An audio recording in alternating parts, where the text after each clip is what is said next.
Chapter 27. Page 300. When Robert arrived in New York, Edna told him about the great fortune which she had made on the short side of the market and how when she received the good news by secret radio of his capture of the Tokyo J1 she calculated that as soon as it was generally known, it would restore confidence and stocks would have a big rally. She hastily covered all the short contracts and bought stocks for long account.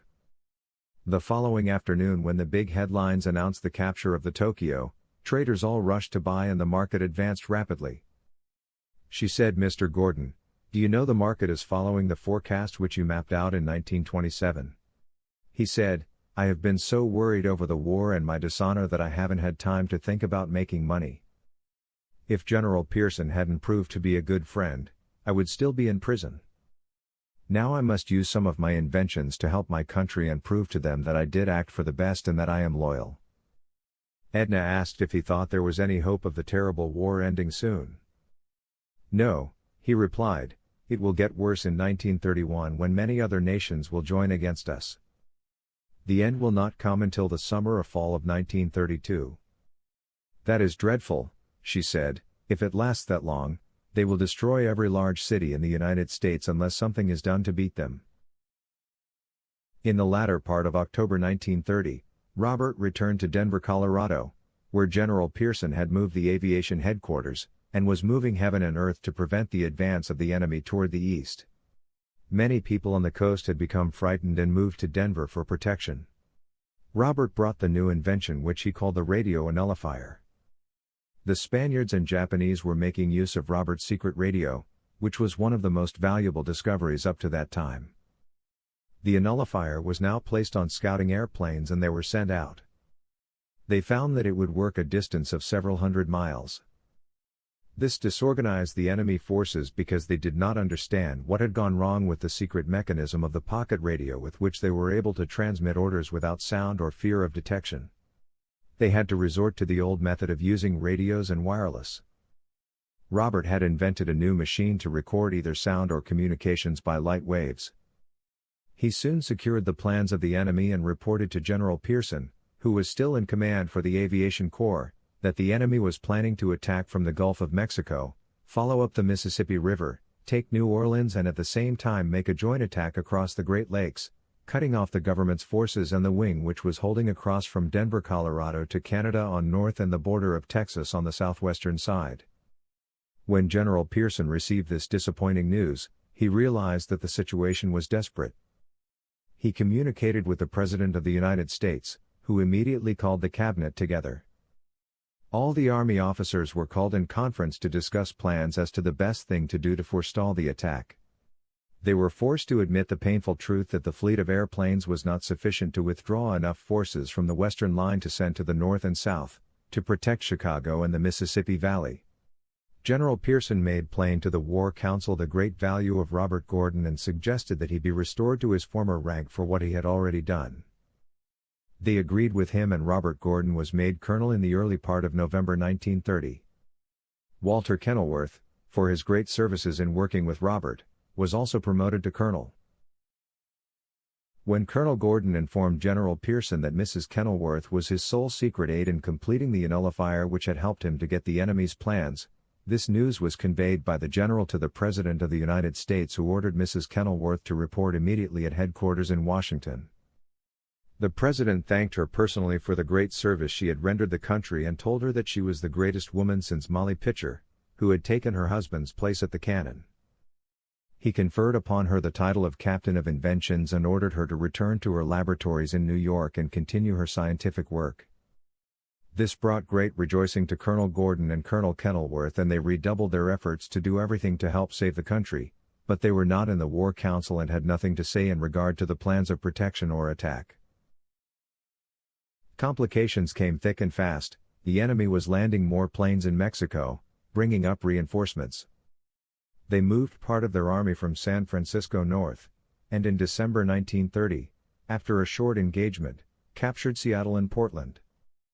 The War Council knew that this left the enemy in command of the entire Pacific coast, as most all of the smaller towns had been abandoned because they feared destruction and the next attack would probably be either on the south or the east. They were satisfied that they would probably attack from the Gulf of Mexico and try to get a good hold on the southeastern part of the United States and, if successful, would then attack from Canada and the Great Lakes. The United States government was making airplanes as fast as possible, but they were so far behind and lacked trained men to man them, that the situation was very tense and the government officials freely expressed their anxiety. People in the East were excited and scared.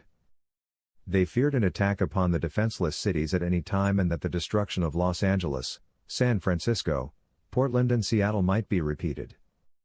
The crushing blows that the government had received in the loss of the Pacific coast had weakened the morale of the people and they had lost confidence in the government and its officials. The fact that the enemy had made no attempt to set a fixed ransom on any of the cities captured showed that they were looking for something bigger before trying to enforce their demands upon the United States. The government officials knew that the Japanese would demand California or the greater part of the Pacific Coast territory. They were hoping that further attacks could be staved off until they were better prepared to meet them. Army officials, as usual, thought they were handling everything for the best and paid no attention to the council of men who might be able to help. Colonel Kenilworth confided to some of the generals that Colonel Gordon and himself had some great discoveries which, when and if completed, would beat the enemy, but they paid little attention to his statements. And after Walter and Robert had a conference, they decided to keep quiet and say nothing further about them until the time when the government was in desperation and would listen to reason. 1931. After months of waiting and only a few scouting expeditions on the part of the enemy, a sudden attack occurred in March. A large fleet of airplanes sailed up the Mississippi River and attacked New Orleans. Destruction was swift and severe. The United States started to withdraw forces from across the central part and from Texas, but they soon realized that somewhere out in the Atlantic Ocean or in the Gulf of Mexico, there was a secret base of supplies and they suspected that England had already joined forces with the enemy. The enemy's planes were so superior, their poisonous gas and bombs so effective that New Orleans fell within 3 days. The alarm spread so fast over the United States that people were panic-stricken. There was a panic in Wall Street. Stocks crashed rapidly and Captain Edna Kenilworth was again on the short side and had made a large amount of money for the firm of Gordon and Kenilworth. After the terrible destruction of New Orleans, it was again decided to float the white flag over the city, as had been done in Los Angeles, San Francisco, Portland, and Seattle. People were badly frightened, were leaving their homes and property and going in every direction, not knowing which was the best way to go to save their lives. Many of the old darkies went to the swamps, hid out until they were starving to death, feeling that they were safer away from any of the cities or buildings. The most mystifying thing to the government officials was that up to this time when the enemy had succeeded in destroying a city, they had never returned or attempted to do any more damage after the white flag floated over it. They knew that the enemy had several bases in Mexico and were at a loss to understand why more attacks had not been made on the towns along the border of Texas. But now that they had started up the Mississippi River, it was plain that they were bent on destroying only the largest cities in the country and that, eventually, they would make demands for large amounts of indemnity and territory. Why no demands had been made up to this time and why the enemy had not tried to land troops and take charge was hard to understand. The wiser heads among the government officials felt that the enemy wanted to sufficiently frighten the people all over the United States and destroy enough life and property that when they did make a demand, that no matter how unreasonable, the United States would be forced to accept. It was thought that there was some secret treaty between Spain, Japan, Mexico and other foreign countries, and that they had started their campaign in the south and would later attack the eastern coast because they knew that they would get help from other countries if it was required. After the fall of New Orleans, the enemy continued their march up the Mississippi Valley. One by one important cities were bombed. Natchez, Vicksburg, then Memphis fell under the fire of the enemy. The devastation was the greatest ever known. Not only were the buildings destroyed by bombs, but fire and poison gases were used. Hundreds of thousands of people lost their lives. People were so terrified that they wanted to flee to the mountains and forests and get away from all the towns. The march up the Mississippi thus far had cost the government the loss of thousands of their best airplanes. The enemy's loss was very small. On account of flying at such great heights, it was hard to reach them with the anti-aircraft guns or the Army planes.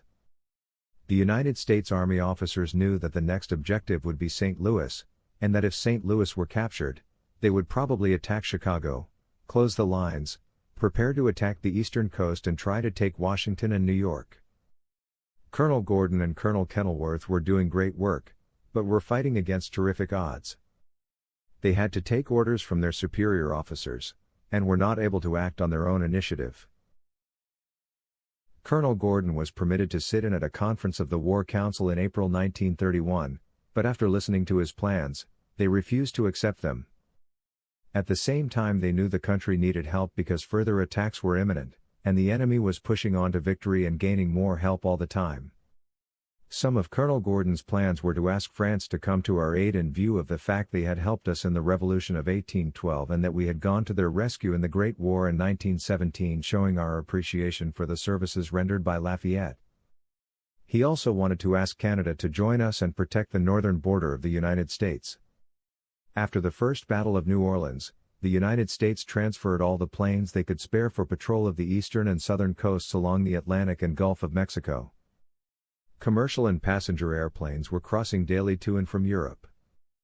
One foggy night in the month of April, scouting planes flying as high as they could, sighted a large fleet of airships flying toward Savannah, Georgia. They decided that they were enemy planes making for Savannah, to attack it. Commander Rooker in charge ordered his company to sail over the fleet and start dropping bombs. They were quickly destroyed, all falling into the ocean. When our planes descended to see how many had been destroyed and what country they were from, they found that they were not enemy planes at all, but were commercial planes from England, Germany, Austria, and Italy. This complicated matters more, and diplomatic communications failed to smooth out the difficulties. England refused to accept an explanation or apology, and all the other countries took sides with her. Our cabinet officers held a conference. They decided that England and the other countries, knowing our weakened condition, had intended to join the enemy all along and were only waiting for an excuse, but they now knew that with all these countries against them, without some aid or new discovery, the cause was lost. General Pearson said Colonel Gordon was right. We should have asked the help of France and Canada long before this. We must now seek aid from any country that is friendly to us. We went to the rescue of the Allies in the darkest days of the World War, and surely some of them will stand by us in this, our greatest hour of need. In May 1931, England, Germany, Italy and Austria joined forces against the United States. The wealth of the United States had caused so much jealousy that it now began to look as though Uncle Sam were a lone eagle against the world. England began to land her forces and establish a base in Canada, and the War Council, knowing that England would attack the eastern coast, made all preparations to try to protect the northern border and the eastern coast, withdrawing forces from other strategic points to try to protect the north and the eastern part of the United States. In the latter part of the month, England and the other Allied enemy forces sailed across the Atlantic, bringing their entire fleets on the water escorted by thousands of modern airplanes. They had been preparing for war for years, had built fast hydroplanes which could travel on the water at more than 150 miles an hour. When this fleet arrived off the Atlantic coast, the United States Air Patrol attacked them, but were so far outnumbered that it was futile. The patrol was quickly destroyed. All of the United States commercial planes were stopped from carrying mail, passengers or express across the Atlantic. The enemies were now in position to blockade the United States on every side. The Japanese, Spanish and Mexican planes were patrolling the Gulf of Mexico and the Pacific coast. We were now in a worse position than the Allies were in 1917 when they were fighting with their backs to the wall and the United States went to their rescue. The War Council knew that England would now close the northern border, shut us off from Canada and would probably attack all along the border sooner or later. The United States had concentrated all the available forces which could possibly be spared to try and forestall attacks upon Chicago and the central part of the country. While an attack was hourly expected in St. Louis, part of the English, German and Italian battleships, under the protection of their air fleet, moved to the mouth of the Mississippi River. The airplanes, numbering thousands, led the advance up the river, followed by the hydroplanes and battleships. The planes destroyed cities and drove the people away in terror. When this march started, the United States War Council decided to move the infantry and artillery as fast as possible to try and protect the territory along the Mississippi and prevent the advance up through the central and northern parts of the United States. The enemies took charge of New Orleans and placed their officers in control of the city. Fierce fighting continued all the way up the river. The United States was hopelessly outnumbered and the loss of men and planes was enormous. It began to look as if resistance was folly. It was plain that this was a move to take charge of our territory and showed that Japan, Spain, and Mexico had only been waiting for the time when England and other countries would join them to start taking over captured cities. The move up the Mississippi was swift. Every town was taken over and placed under the control of English officers. Finally, when Cairo, Illinois, was reached, the United States had perfected a new invention for dropping chemicals from airplanes into the water and then using an electric current from an airplane to discharge the chemical hundreds of miles away. When the enemy advanced and the airplane attack was on at Cairo, the inhabitants had been moved to Louisville and Cincinnati and there was no attempt to try to save the city. The plan was to let the enemy hydroplanes and battleships move up the river and destroy them by the powerful electric charge in the water. When they had completed great destruction in Cairo, the hydroplanes and light battle cruisers which followed up the advance, taking charge of cities, moved up to the mouth of the Ohio to land and take charge of Cairo. Colonel Walter Kenilworth had been sent to Cairo with a new plane which had been completed by the Major Electric Company. This plane was equipped with an electric machine which could take the electric current from the air, charge into the water, and destroy battleships for miles in every direction. He was circling the sky at a high altitude and watching for an opportunity. Finally, seeing the airplanes receding from Cairo when they thought they had completed the destruction, he pressed a button and turned loose the powerful electric ray. In less than a minute every cruiser and hydroplane was blown to pieces or burned up by the electric current. The enemy lost every man on board their ships. While Cairo had been almost completely destroyed, this was the first real victory for the United States since Colonel Gordon destroyed the Tokyo J-1. The news was flashed all over the United States and people on the eastern coast, from Boston to Miami, who feared destruction at any minute, breathed a sigh of relief and hoped that this would turn the tide. The old-timers talked about the Yankee ingenuity and said that the brains of the United States were the greatest in the world and would find a way to overcome any obstacle and defeat the enemies no matter how powerful they were. After this disaster to the hydroplanes which had been marching up the Mississippi, the enemy air fleet ceased its attacks for a while, but about the end of June, an air fleet swarmed over Cairo, landed without much resistance, and officers were put in charge of the town. The United States had already asked France to come to their rescue and implored Canada to forbid England or any other foreign countries to cross their borders to attack the northern and eastern borders of the United States. France had quickly responded and informed the United States government that they stood ready to order their air fleet to the United States or to attack England and Germany at home. This was another piece of good news which cheered the country and put courage into the hearts of the soldiers who had been fighting for more than a year against such great odds and had been meeting with such disastrous defeats. The newspapers were optimistic, but the government officials knew that the odds were still greatly against us and that we were outclassed and outnumbered in the air, where the decisive battles would be fought.